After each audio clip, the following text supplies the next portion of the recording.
جن کے سامنے تم سر جھکاتے ہو، جن کی قبروں کا تم طواف کرتے ہو، جن کی قبروں کو چاٹتے ہو، جن جگہوں کو بابرکت سمجھتے ہو، میں کالی کملی والا اپنی جان ختم کروا سکتا ہوں، پر میں خدا کی چوکھٹ کے سوا کسی بت کے، کسی قبر کے سامنے سر جھکانے کو تیار نہیں۔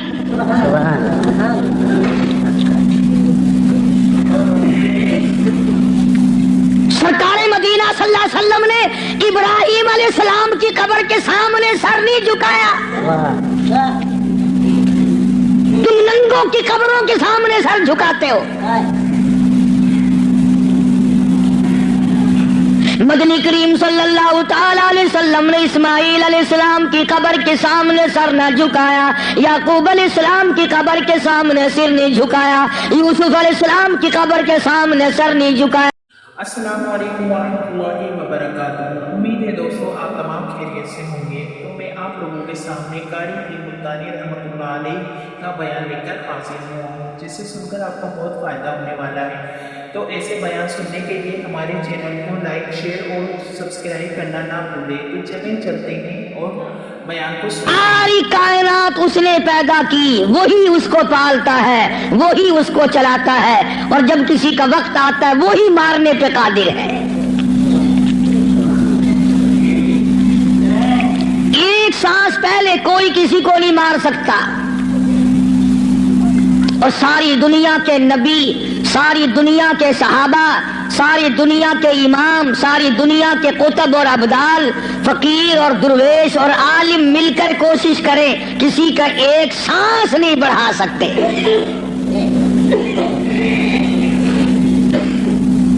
جو وقت معین فرما دیا رب العالمین نے، نہ پہلے موت آ سکتی ہے اور نہ ایک سانس تک زندہ رہ سکتا ہے۔ خداوند عالم نے جب موت و حیات والا مسئلہ اپنے اختیار میں رکھا،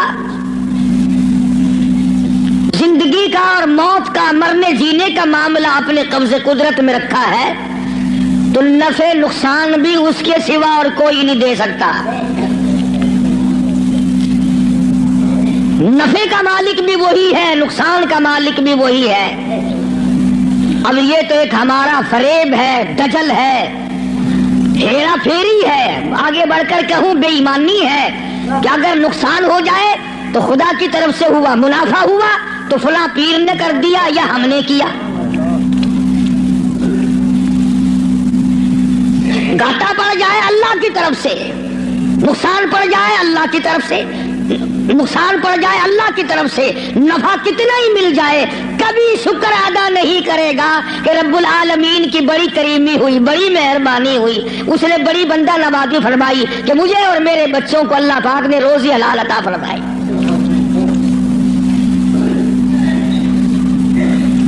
جب یہ ساری چیزیں اسی کے قبضے قدرت میں ہیں، تو مشرکین مکہ نے آ کر مدنی کریم صلی اللہ علیہ وسلم کے سامنے ایک بات کہی ہے، اللہ اکبر، کہنے لگے تو ہمیں اپنا دین بتا، تیرا دین کیا ہے؟ جیسے یہاں بیٹھ کر دو چار آدمی بات کریں نا تو اشاروں میں اپنے لوگوں کو کہا کرتے ہیں یہ جڑا بندہ ہے نا گال پیا کردا یہ معلوم ہوندا پھریا ہویا بندہ ہے، مطلب یہ ہوتا ہے کہ بے دین دا بندہ ہے، بے فرقے دا بندہ ہے، کوئی اور طرح دا بندہ ساڈے مطلب دا نہیں۔ مشرکین مکہ سارے اکٹھے ہو کر سامنے آئے مدنی کریم صلی اللہ تعالی علیہ وسلم کے، اور آ کے کہنے لگے تو رات دن کچھ پھری باتیں کرتا ہے، کچھ اور طرح کی باتیں کیا کرتا ہے، تیرے دین کا ہمیں پتہ کوئی نہیں چلتا، تیرے ایمان کا پتہ نہیں چلتا، تیرے اسلام کا ہم کو پتہ نہیں، تیرے مذہب کا پتہ نہیں، ہمیں دین بتا۔ آواز آئی قل، میرے نبی کہو، فرماؤ یا ایھا الناس، او مکے والو، او مدینے والوں، او عرب والوں، عجم والوں، ساری دنیا کے انسانوں، عربیوں، اجمیوں، کالوں، گوروں، پڑھے ہوئے ہو، ان پڑھو، بوڑھوں، جوانوں، عورتوں، مردوں، فرمایا یا ایھا الناس، اے لوگوں، اللہ پاک فرما رہے میرے محبوب یوں فرماؤ، یا ایھا الناس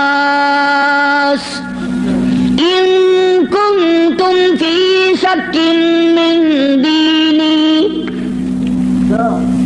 ان کنتم اگر تم شک رکھتے ہو، ان کنتم فی شک من دینی، اگر تمہیں شک ہے میرے دین میں، میرے دین کے بارے میں، میرے دین کے معاملے میں، آؤ میں اپنا دین صاف کر کے بتا دوں، آؤ میں اپنا مذہب بتا دوں، آؤ تمہیں میں اپنی جماعت بتا دوں، آؤ میں تمہیں اپنا فرقہ بتا دوں۔ فرمایا فلا اعبد الذین تعبدون من دون اللہ،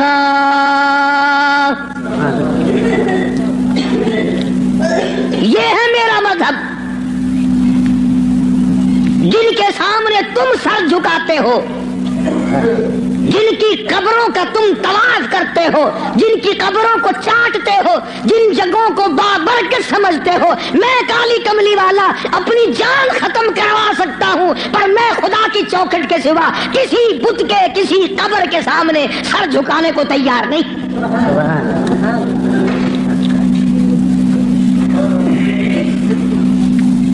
سرکار مدینہ صلی اللہ علیہ وسلم نے ابراہیم علیہ السلام کی قبر کے سامنے سر نہیں جھکایا،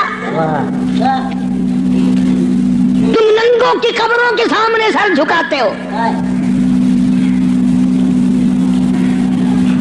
مدنی کریم صلی اللہ تعالی علیہ وسلم نے اسماعیل علیہ السلام کی قبر کے سامنے سر نہ جھکایا، یعقوب علیہ السلام کی قبر کے سامنے سر نہیں جھکایا، یوسف علیہ السلام کی قبر کے سامنے سر نہیں جھکایا، موسیٰ علیہ السلام کی قبر کے سامنے سر نہیں جھکایا، اور آپ صاف صاف فرما دیا فلا اعبد الذین تعبدون من دون اللہ، میں ہرگز ہرگز کسی اور کی عبادت کرنے کو تیار نہیں، میری ساتھ لڑو، میری ساتھ جھگڑا کرو، او مکے والوں میں تم سب کی مار کھانے کو تیار ہوں، اپنے دین کا سودا کرنے کو تیار نہیں۔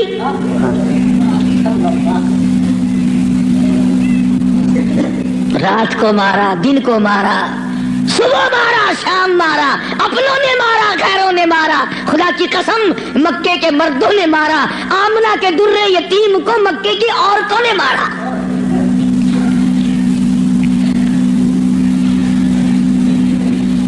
اور کس کی عبادت کرتے ہو، کس کی پوجا کرو گے، کون ہے عبادت کے لائق؟ فرمایا میں تو عبادت بھی، سجدہ بھی، رکوع بھی، نظر نیاز بھی ساری اس کے لیے کرتا ہوں، ولیکن اعبد اللہ الذی یتوفاکم،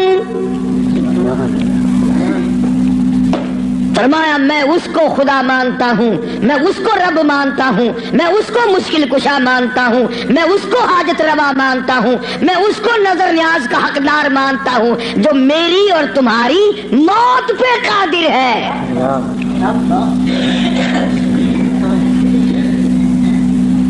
اللہ پاک جل شانہ نے کتنی بڑی دلیل عطا فرمائی ہے، جو کسی کو مارتا ہو، زندہ کرتا ہو، پیدا کرتا ہو، وہ خدا ہے، جو مر جائے وہ خدا نہیں۔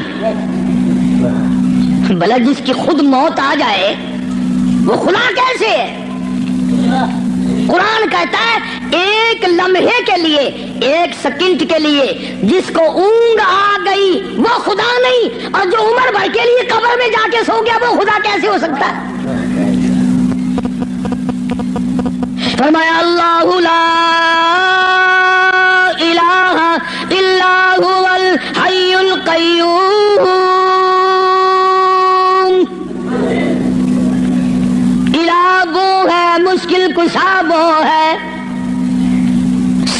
ستاروں کا مالک وہ ہے, چاند کا مالک وہ ہے.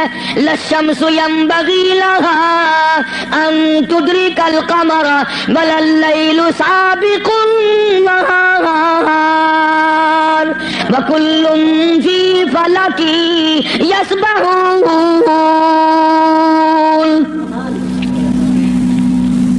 فرمایا کتنی مدت گزر گئی, چاند سورج کو گردش کرتے, کبھی ٹکر ہوئی, کبھی ایکسیڈنٹ ہوا, رات دن کو کتنے دن ہو گئے چلتے ہوئے, کبھی تک آپس میں ٹکراؤ تصادم ہوا. تو ارشاد فرمایا محمد عربی صلی اللہ علیہ وسلم کی زبان سے, اللہ پاک نے, کلام خدا ہے, زبان مصطفیٰ ہے, حکم خدا کا ہے, زبان کالی کملی والے کی ہے. فرمایا ولیکن اعبد اللہ,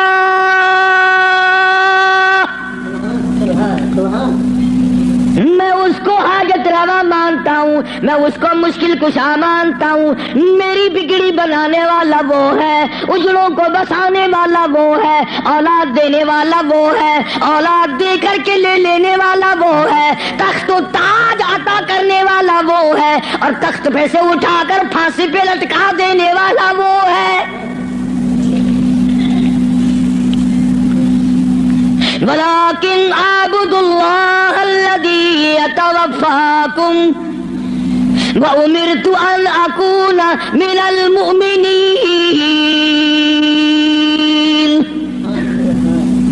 مجھے حکم ملا ہے کہ میں سب سے پہلے اس مالک کائنات پہ یقین کرنے والا بنوں, فرما برداری کرنے والا بنوں, احکام کو سنبھالنے اور عمل کرنے والا بنوں. سب سے پہلے مجھے حکم ملا ہے. وَأَنْ أَقِمْ وَجْهَكَ لِلدِّينِ حَنِيفًا وَلَا تَكُونَنَّ مِنَ الْمُشْرِكِينَ.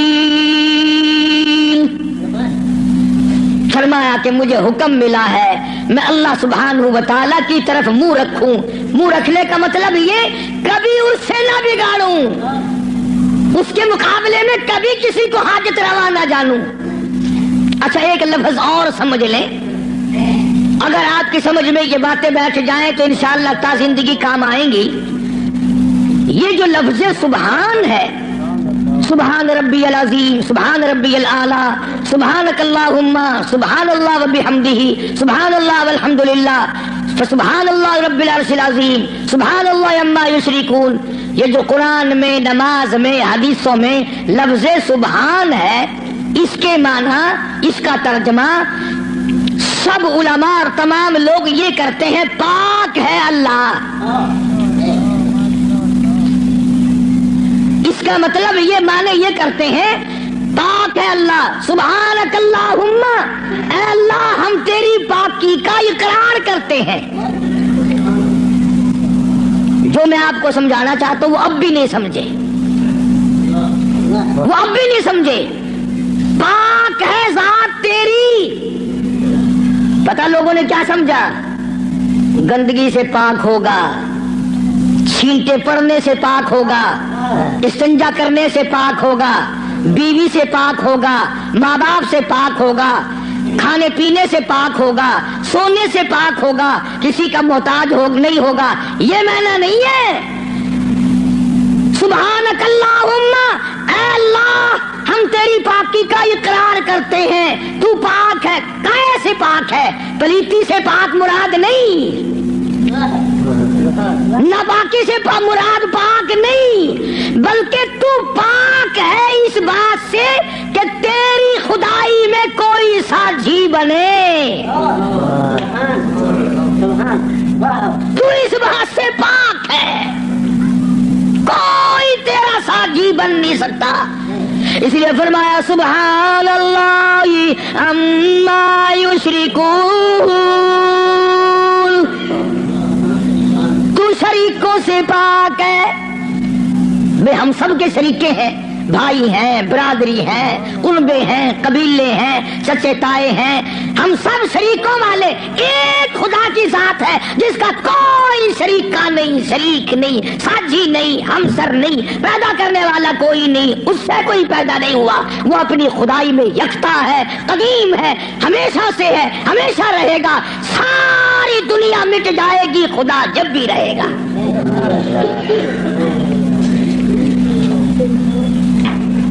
لوگ سبحان اللہ کا معنی یہ سمجھتے ہیں، سارے مولوی بھی سکھاویں اللہ کی ذات پاک ہے، لوگ یہ سمجھتے ہیں غسل خانے میں سے نہا کے نکلا ہوگا پاک ہو گیا، پاک ہے۔ تمام ان چیزوں سے وہ پاک ہے جو محتاجوں میں ہوا کرتی ہیں، اور وہ اتنا بڑا پاک ہے کہ 1,24,000 نبی مل کر سن لو اور دل کی تختی پہ لکھ کے لے جاؤ، آدم علیہ السلام سے لے کر امام الانبیاء محبوب کبریا حضرت محمد مصطفیٰ صلی اللہ تعالی علیہ وسلم کی ذات اقدس تک 1,24,000 نبی، ابو بکر صدیق سے لے کر بلال حبشی تک 1,29,000 صحابہ اکرام، ہزاروں کتب، ہزاروں ابدال، تمام کے تمام نبی رسول پیغمبر صحابہ ولی قلندر مل کر اللہ کی ذات سے ایک ذرہ برابر کام زبردستی نہیں کرا سکتے۔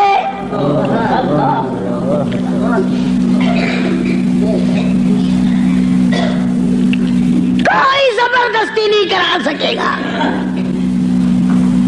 آیت الکرسی کی کیسٹ آپ نے سنی ہوگی، فرمایا من ذا الذی یشفع عنده الا باذنہ۔ من، یہ جو لفظ ہے عربی کا من، اس کے معنی پتہ کیا ہے؟ جیسا کہ اردو بولی میں اگر کوئی بات کہی جائے نا، ایک آدمی اقدم کہتا ہے، کون کہتا ہے، کون کہتا ہے، یوں ہے ملتانی زبان کو چاہ دے نہیں، کیڑا بندہ آدھا ہے میرے سامنے ایک باری منہ کراؤں گا، لکھا صحیح نہ گھنچا، کیڑا آکھدا ہے؟ فرمایا من ذا الذی یشفع عنده، کون ہے، کون ہے زبردستی سفارش مجھ سے کرانے والا، میرے سامنے کرنے والا، الا باذنی، جب تک میں اجازت نہ دوں کوئی ٹن نہیں مارے گا، میری طرف سے اجازت جب تک نہ ہوگی، نہ اولاد ماں باپ کے حق میں سفارش کر سکے گی، نہ نیک آدمی اپنے ساتھیوں اور دوستوں کے بارے میں سفارش کر سکے گا، بلکہ فرمایا جب تک میری طرف سے اجازت نہ ہوگی، نبی بھی، خود مدنی کریم صلی اللہ علیہ وسلم بھی اس وقت تک سفارش نہیں کر سکتے جب تک اللہ پاک کی طرف سے اجازت نہ ملے۔ جو میں نے ترجمہ کیا، گھروں میں قرآن کریم رکھے ہیں، دیکھ لینا جا کر۔ من ذا الذی، کون ہے، کس کی مجال ہے، کس کی جرت ہے، کون میرے سامنے آ سکتا ہے؟ اور کیسے سامنے آئے؟ میدان محشر ہوگا، قرآن کریم ہے، اب آیت آتی ہے یوم یجمع اللہ،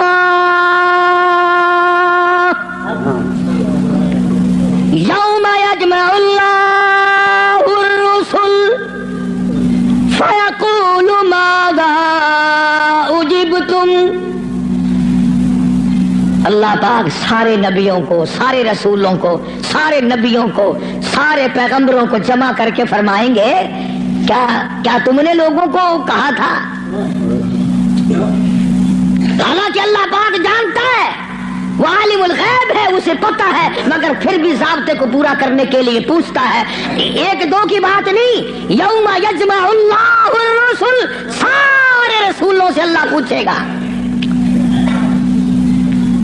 فیقول ماذا اجبتم، کیا تم نے کہا تھا خدا کے سوا ہماری پوجا کیا کرو، ہماری قبروں کو سجدے کیا کرو، ہماری قبروں کا طواف کیا کرو، ہماری قبروں پہ غلاف چڑھایا کرو، ہماری قبروں پہ دیوے بالا کرو، ہماری قبروں پہ پھول چڑھایا کرو۔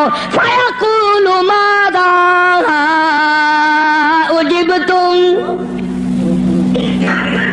کیا تم نے کہا تھا؟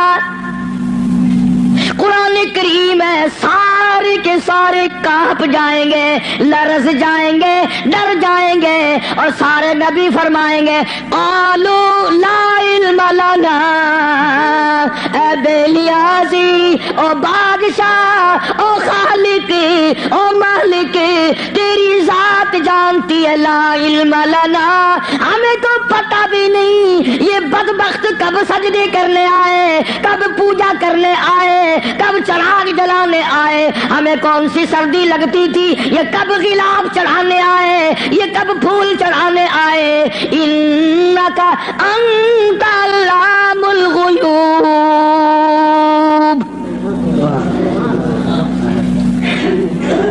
اگر ہم کہتے میرے رب او ہمارے پروردگار تیرے سے چھپی نہ رہتی بات,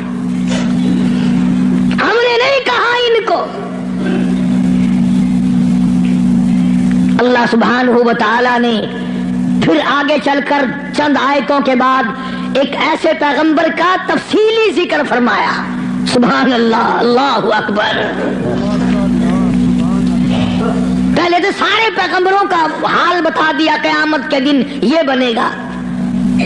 پھر اگلی آیتوں میں ایک ایسے پیغمبر کا, ایک ایسے رسول کا ذکر خیر فرمایا جن کی ذات کو عیسیٰ علیہ السلام کہتے ہیں, جن کو اس وقت پوری دنیا میں آدھے سے زیادہ آبادی خدا مانتی ہے. اس پیغمبر کا صاف پھر اعلان کیا, فرمایا وَإِذْ قَالَ اللَّهُ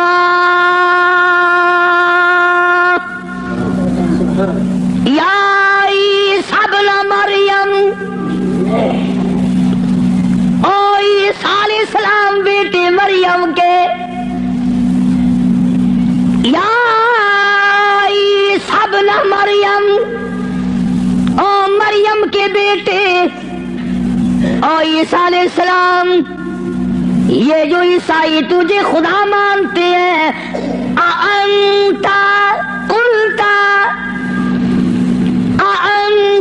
قلتا کیا تو نے کہا تھا مجھے الہین من و امی الہین من دون اللہ.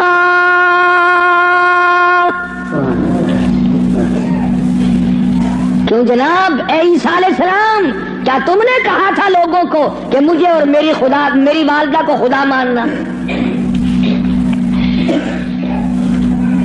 اب ایک کڑوی بات کہہ دوں, عیسائی ہے, ایک عیسیٰ علیہ السلام کو خدا مانتے ہیں, ایک ابراہیم علیہ السلام کو خدا مانتے ہیں.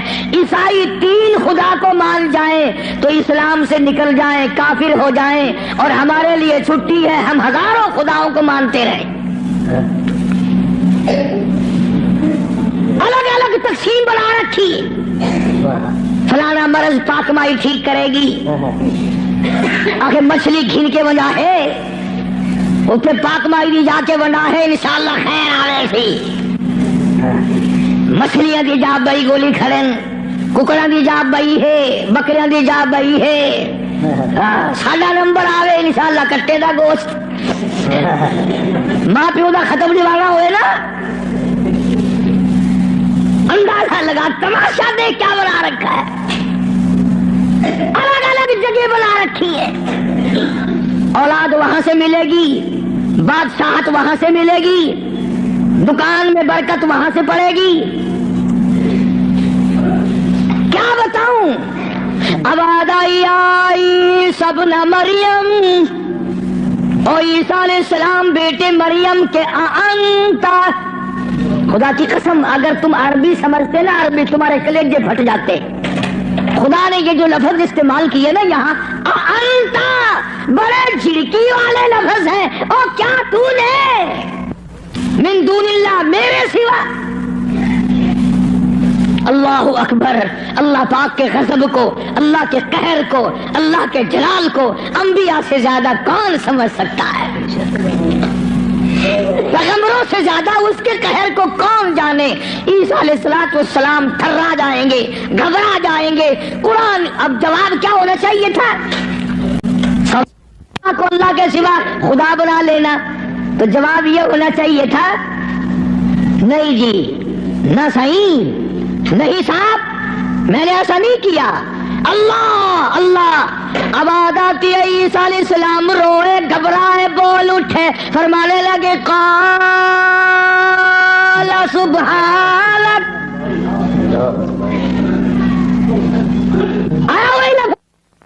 عیسیٰ علیہ السلام پاک ذات تیری سبحانک تو پاک ہے شریکوں سے پاک ہے عیبوں سے پاک ہے. جب تو خود پاک ہے میں شریک کیسے بن جاتا. حالانکہ کی بات نہیں کری خدا کی عدالت ہے. ہاں شیشن میں عدالت میں پیشی ہو نا کئی دن پہلے بخار چڑھ جاتا ہے. ہائی کورٹ کی پیشی ہو ہفتہ پہلے دماغ خراب ہو جاتا ہے. سپریم کورٹ کی پیشی ہو 6 مہینے پہلے دماغ خراب ہو جاتا ہے فکر میں. ارے خدا کی عدالت کی پیشی ہے. عدالت خدا کی ہے پیشی نبی کی ہے.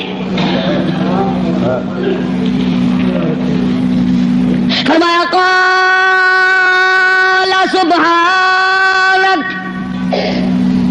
بولے ہیں عیسیٰ علیہ السلام یا اللہ پاک ذات تیری ما یکون لی ان اقول ما لیس لی بحق. یا اللہ تو پاک ہے جن چیزوں سے میں ایسی بات کیسے کہہ سکتا ہوں. کیوں کر میں کہتا ایسی بات جس سے تو پاک ہے یعنی اور خدا ہو ہی نہیں سکتا. اور آگے پھر عیسیٰ علیہ السلام نے اور فرمایا ان کنت قلتہ فعلمت. اگر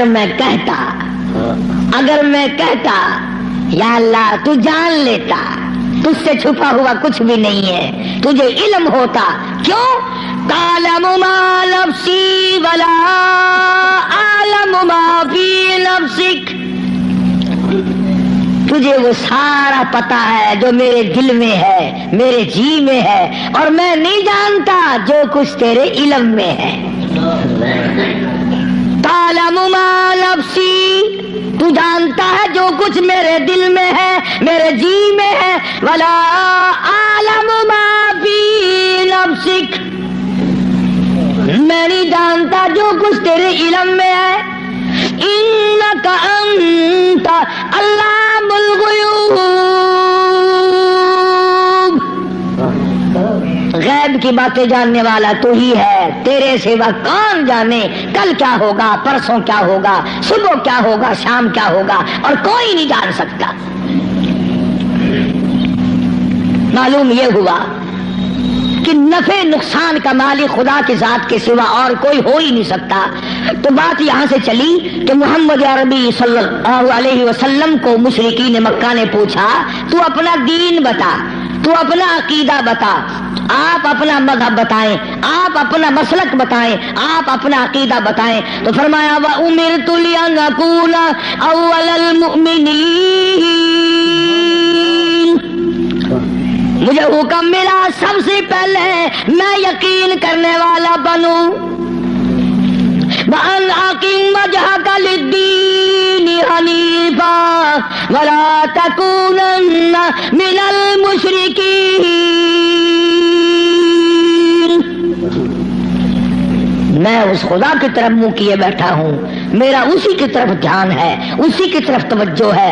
اور لوگوں مجھے مارو یا چھوڑو صلح کرو یا لڑائی کرو میرے غلاموں کو مارو یا چھوڑو میں اپنے اس پیٹ پہ ایک ایک وقت میں 2 پتھر تو باندھ سکتا ہوں پر اپنے خدا کے ساتھ میں کسی کو شریک نہیں کرنے کا.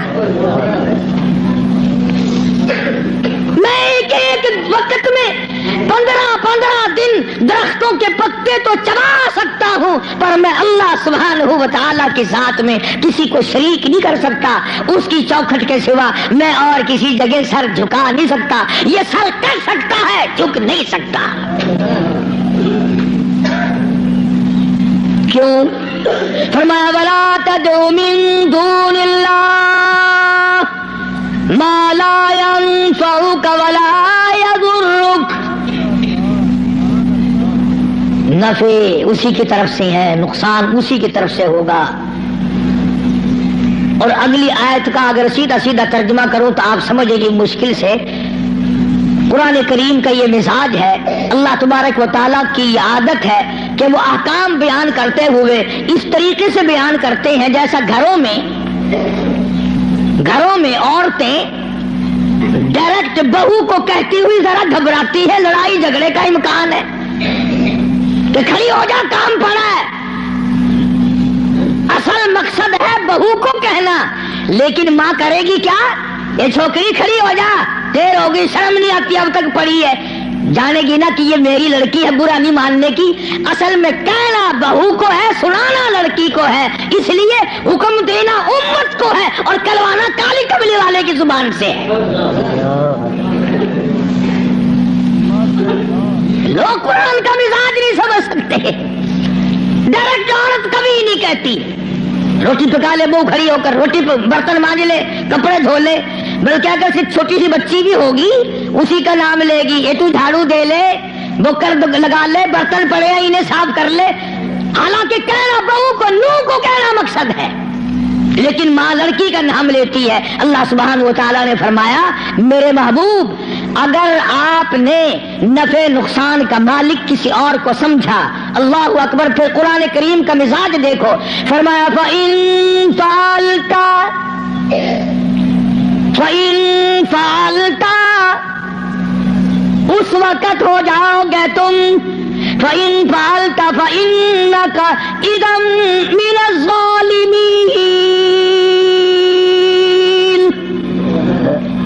اگر کسی کو نفع نقصان کا مالک سمجھا ظالمین میں سے بن جاؤ گے، راہ ہدایت تمہارے سامنے سے اٹھ جائے گا۔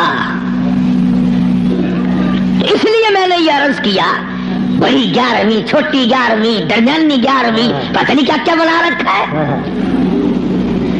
اصل قصور ہمارا مولویوں کا نہیں ہے جو بدعت نکالتے ہیں، قصور تمہارا ہے۔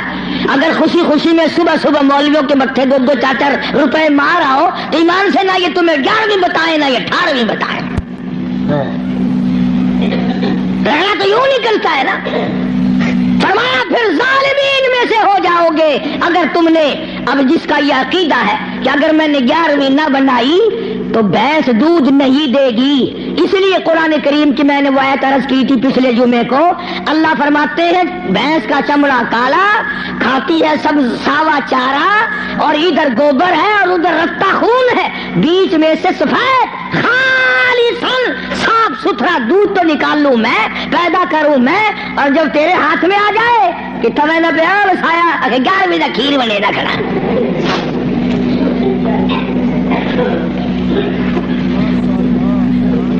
فرمایا یہ میں نے پیدا کیا ایک ایک قطرہ دودھ کا، ایک ایک قطرہ خالصاً۔ لوگوں نے یہ سمجھا پانی ملا ہوا نہیں ہوگا، یہ جو لفظ خالص ہے قرآن کریم میں، اس سے لوگوں نے یہ سمجھا ہوگا کہ خالص ہوگا بغیر پانی کا، نہیں، یہ بات نہیں، بلکہ اللہ پاک فرماتے ہیں پانی سے بھی پاک ہے، خالصاً میرے نام کے سوا اس دودھ کا ایک قطرہ پیدا کرنے والا کوئی نہیں، خالصاً ایک بوند دودھ کی میرے سوا کوئی نہیں بنا سکتا۔ اس لیے فرمایا وَيَمْسَسْكَ اللَّهُ، اللہ اللہ، سورۃ یونس کا آخری رکوع ہے، 11واں سپارہ ہے، دیکھا 11ویں کا ثبوت 11ویں سپارے میں۔ میں نے ایک مولوی صاحب سے پوچھا، میں نے کہا جی 11ویں کا کوئی ثبوت بھی ہے؟ آخر ہاں۔ میں کہا کتنے؟ اگر 11واں سپارہ نہیں کھڑا قرآن میں، میں کہا ہے اکبر کی 11ویں ثابت تھی گئی۔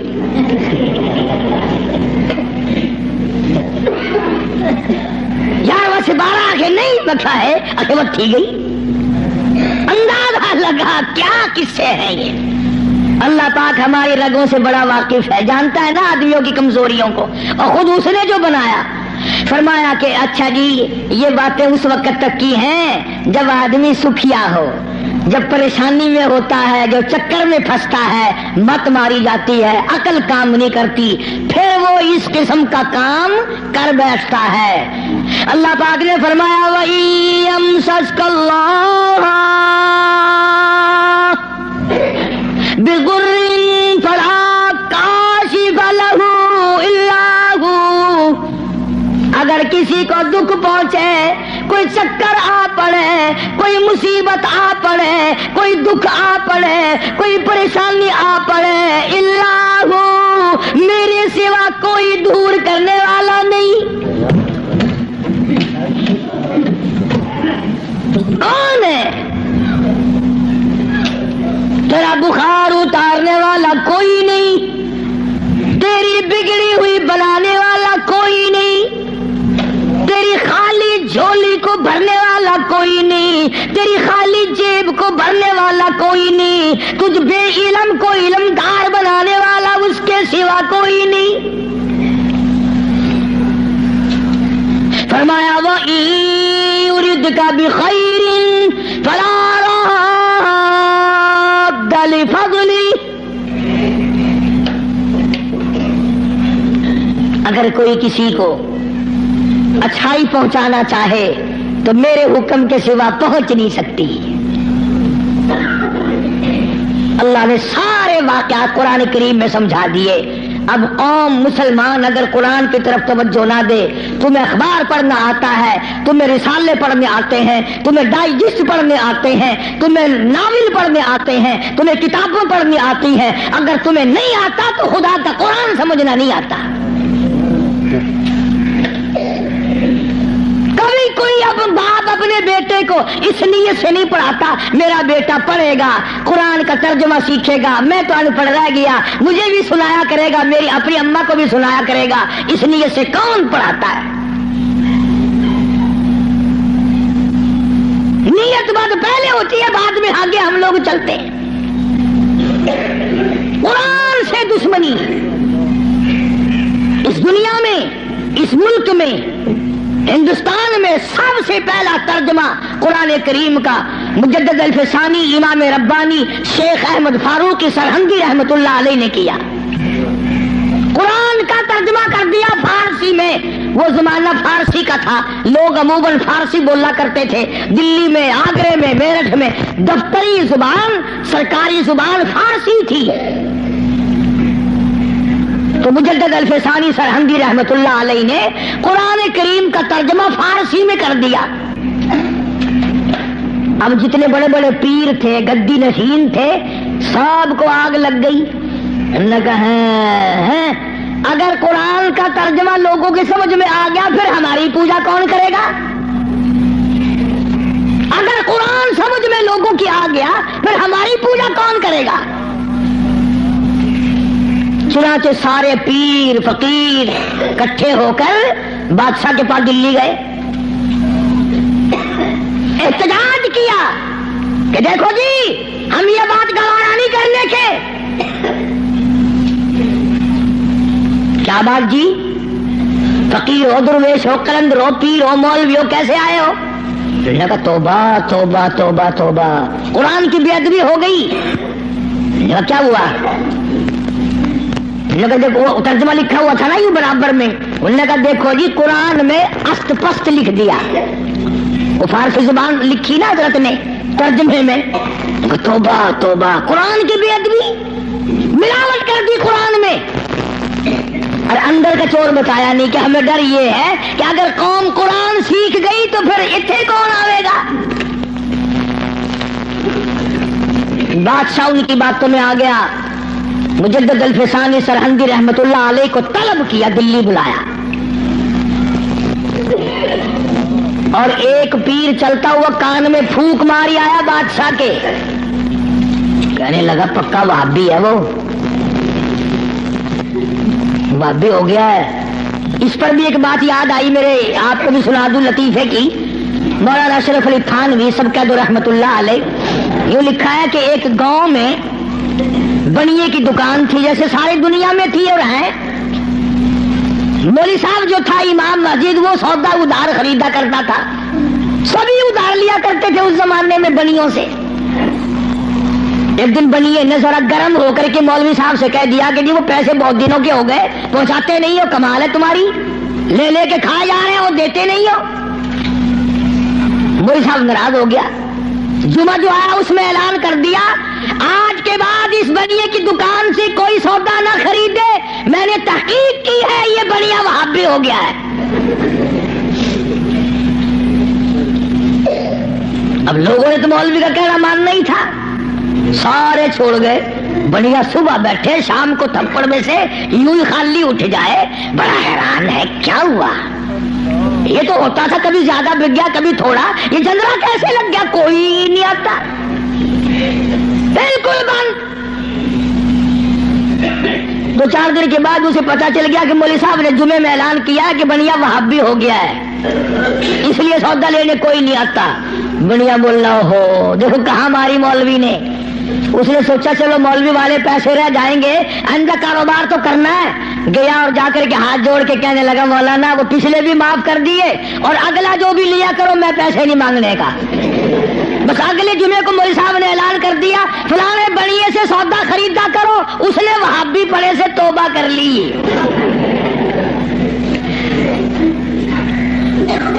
مجدد الفسانی سرہندی رحمت اللہ علیہ، سردار سرتاج الاولیاء، بادشاہ کے کان میں ایک پیر کہہ آیا کہ وہ وہابی ہے۔ انہوں نے کہا اچھا دیکھ لوں گا میں۔ بلایا مجدد صاحب کو، اور کسی نے کہہ دیا تجھے سجدہ نہیں کرنے کا، وہ بادشاہوں کو لوگ سجدے کیا کرتے تھے، تجھے سجدہ نہیں وہ کرنے کا۔ تو اس نے کیا کیا، بادشاہ نے اپنے دربار میں ایک موری بنوائی، ایک دری بنوائی جس میں سے آدمی جھک کے گزرے تو گزرے ورنہ گزر ہی نہیں سکتا تھا۔ انہوں نے کہا چلو مولوی ہے وہ اکڑا ہوا سجدہ تو کرے گا نہیں، باقی میری عزت تو ہوگی، اس میں سے تو جھکے گا نا، دری میں سے تو، اس دروازے میں سے تو جھک کے آئے گا، کم سے کم لوگ دیکھ تو لیں گے بادشاہ کے سامنے مولوی بھی، شیخ احمد فاروقی مجدد صاحب بھی جھک رہے ہیں۔ لیکن ان اللہ والوں کی عقل کو بادشاہ کہاں پہنچ سکتے ہیں؟ سبحان اللہ، اللہ والے ہوتے ہیں۔ جب وہ آیا نا موقع، موری آئی، وہ دری آئی، اور مجدد صاحب کو کہا کہ جی اس میں سے گزرنا ہے، بادشاہ اندر آپ کو بلا رہا ہے۔ مجدد صاحب سیاںا آدمی، یوں دونوں پیر پہلے اندر ٹپا کے اور پھر یوں کر کے اندر گیا۔ سارا دربار حیران ہو گیا کہ یہ کیا ہوا بھائی۔ اس نے اپنی جان میں زور بھی لگائے، دری بنوائی، موری بنوائی کہ چلو مصنوعی جھک جائے گا۔ مجدد صاحب نے پہلے پیر اندر نکالے، قید کر دیا۔ اللہ اللہ اللہ، ہاں قرآن کا ترجمہ جس نے بھی کیا مار کھائی، نبی نے کیا اس کو پتھر لگے، مجدد نے کیا اس کو قید ملی۔ آج میں ترجمہ کروں گا تو مجھے ہی کیا دے کے جاؤ گے؟ فرمایا مدنی کریم صلی اللہ تعالی علیہ وسلم نے آگا اس بات کو پلے باندھ لو، ساری دنیا کی عبادات اور ساری دینی عبادات کا مدار ہے اللہ کی توحید پہ۔ مجدد صاحب کو جیل میں ڈال دیا قرآن کا ترجمہ کرنے کے جرم میں۔ تو آج ہی کون معاف کرتا ہے قرآن کریم کا جو ترجمہ سنائے گا، جو مصطفیٰ کریم صلی اللہ علیہ وسلم کے ارشاد کو صحیح سنائے گا، کون سامنے پیش کرے؟ ایک بات تو یاد کرنے کے قابل ہے، اللہ اکبر، نبی کا آخری وقت ہے صلی اللہ علیہ وسلم۔ ایمانداری سے بتاؤ، قبلے کی طرف منہ کیے ہوئے سارے باوضو بیٹھے ہو، مرد عورت وضو کے ساتھ بیٹھے ہو، آخری وقت ہو، بالکل آخری وقت ہو، یقین ہو جائے دل کو کسی طرح سے بھی کہ میرا آخری وقت ہے، پھر آدمی ہر وہ چیز مانگتا ہے جو اچھے سے اچھی لگے آخرت کے اعتبار سے، توبہ کرنے کی کوشش کرتا ہے، استغفار کرتا ہے، یعنی جو کام اس کی نظروں میں سب سے اچھا ہو وہ کرنے کی کوشش کرتا ہے آخر میں۔ مدنی کریم صلی اللہ تعالی علیہ وسلم کا آخری وقت ہے، اللہ پاک کی حضور میں جھولی پھیلا دی، مانگنے والا مصطفیٰ کریم صلی اللہ علیہ وسلم ہے، دینے والا خدا ہے۔ آخری وقت میں کیا مانگا؟ اولاد نہ مانگی، کھانا نہ مانگا، کپڑا نہ مانگا، اولاد کے کے لیے کچھ نہ مانگا، گھر والیوں کے لیے کچھ نہ مانگا، بیٹیوں کے لیے کچھ نہ مانگا، فاطمہ الزہرا کے لیے کچھ نہ مانگا، سیدنا حسن کے لیے کچھ نہ مانگا، سیدنا حسین کے لیے کچھ نہ مانگا، تمام گھر والوں کے لیے کچھ نہ مانگا، اور فرمایا اللہم او میرے رب لا تجعل قبری، اور میرے معبود میری قبر کو سجدہ گانا بنانا۔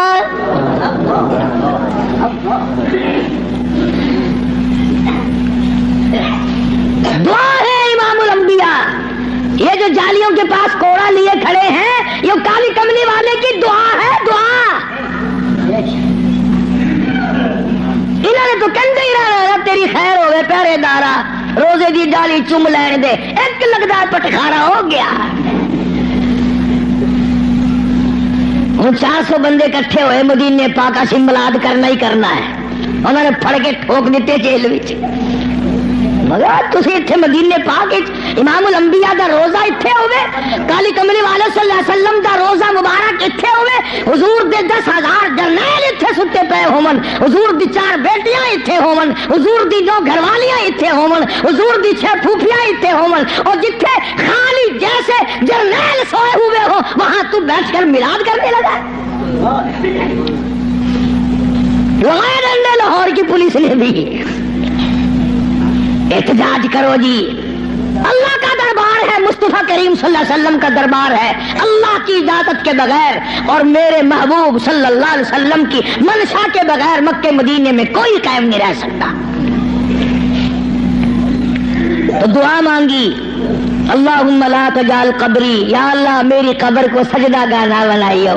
ہاں، اور بلکہ یہ تو اللہ میاں سے دعا مانگی، دوسری ایک حدیث یاد آئی، غلط بات نہیں، قبر میں آخر میں نے بھی قبر میں جانا ہے، اللہ سب کو معاف فرمائے۔ یہ تو اللہ سے دعا مانگی، امت کو کیا فرمایا، امت کو کیا دیا، فرمایا لعن اللہ الیہود والنصارى، لعن اللہ الیہود والنصارى، یہود و نصارہ پہ خدا سے پھٹکار پڑی، اتخذوا قبور انبیائہم مساجدا، انہوں نے اپنے نبیوں کی قبروں کو سجدے کی جگہ بنا لیا تھا، اس لیے ان پہ لعنت آئی۔ امت کو یوں فرمایا اور وہ اللہ سے دعا مانگی۔ گویا مدنی کریم صلی اللہ علیہ وسلم نے آخری وقت میں بھی یہ تعلیم دے دی، سجدے کے قابل وہ ہے، نظر نیاز کے قابل وہ ہے، ایک کا ہو کے جی، ایک کا ہو کے مر، چوکھٹ اس کی سر تیرا، در تیرا سر میرا، حکم تیرا اعمال میرے، یہ ساری چیزیں بنے گی جب بات بننی۔ ابھی یہ کیسٹ جب بازار میں چلے گی، یہ یہاں سے سن کر جاؤ گے تو کئی لوگ کہیں گے قاری حنیف قبروں میں فاتحہ پڑھنے سے منع کر رہا تھا۔ کیوں؟ ان پر کوئی الزام نہیں، جو غلط بات کہے نہ قرآن میں نہ حدیث میں، ہم صحیح بات بھی کہیں پھر بھی اوپر کچھ نہ کچھ فتویٰ لگے بغیر رہتا نہیں۔ ہم آہ بھی کرتے ہیں تو ہو جاتے ہیں بدنام، وہ قتل بھی کرتے ہیں تو چرچا نہیں ہوتا۔ کیونکہ یہ دیکھو قبروں میں ہائے ہائے ہائے ہائے ایڈا ظلم، خدا دا قہر آ گیا ہوں تک، فاتحہ کو لوگ آخر منع کرن پہ گئے، ہٹ کر پہ گئے۔ کس نے منع کیا ہے؟ ایک دن میں 2 مرتبہ قبرستان جایا کر، اور تو جاتا ہے وہاں دربار میں پیر کے اور ماں قبر میں جل رہی ہے، اس ماں کی قبر پہ جا کے فاتحہ پڑھا کر، اور پیر کی جگہ بھی اگر تو جا کے فاتحہ پڑھے تو ثواب ہے، میں منع نہیں کرتا، میں خود جاتا ہوں۔ قرآن پڑھ، تلاوت کر، الحمد شریف 1 مرتبہ پڑھ، 3 مرتبہ قل هو اللہ پڑھ کر اللہ کے بندوں کو ساروں کو بخش دے، ایک کو بخش دے، ماں کو، باپ کو، پیر کو، فقیر کو، کون منع کرتا ہے؟ حکم ہے اس طرح کیا کرو۔ بات ہے دوسری، سلطان باؤ رحمت اللہ علیہ کے مزار پہ چلے جاؤ، ہزاروں من مٹی کا ڈھیر لگا ہوا، چیکڑی مٹی، ٹبے پڑے لگے ہوئے، اور ایک بیٹھا وہاں مستنڈا، لائن لگ رہی ہے عورتوں کی، اور وہ مٹی گول گول کے پلا رہا ہے، کہنے لگا جی 100 مرضوں کی دوا ہے حضرت دی، لے یہ بات نہیں ہے، یہ غلط ہے، بس اس لیے قرآن کریم کا ترجمہ سورت یونس کا جو لکھے پڑے لوگ ہیں 11واں سپارہ سورت یونس کا آخری رکوع ہے، اس کا ترجمہ دیکھنا، تفسیر دیکھنا۔ اللہ مجھے اور آپ کو عمل کی توفیق عطا فرمائے، اللہ پاک ہم سب کا خاتمہ بالخیر فرمائے، قرآن کریم کا اور مصطفیٰ کریم صلی اللہ علیہ وسلم کا خادم اور غلام بنائے۔ وآخر دعوانا الحمدللہ رب العالمین۔ اللہم صل وسلم وبارک علی سیدنا و مولانا محمد النبی الامی الہاشمی وعلی آلہ واصحابہ برۃ الکرام۔ یا اللہ سب بیماروں کو شفا عطا فرما۔ حاجی منظور صاحب حاجی رشید صاحب کے بھائی ہیں اور میرے حج کے بھی ساتھی ہیں، بیمار ہیں، یا اللہ شفا کاملہ عطا فرما۔ حاجی رشید صاحب کو بھی کچھ تکلیف سی رہتی ہے، ویسے ٹھیک اللہ شفا دے۔ اور تمام دوستوں امید ہے آپ لوگوں کو یہ بیان بہت زیادہ پسند آیا ہوگا۔ اگر یہ بیان پسند آیا تو ہمارے چینل کو سبسکرائب کریں اور ویڈیو کو لائک کریں، اور ملتے ہیں اگلی ویڈیو میں، تب تک کے لیے السلام۔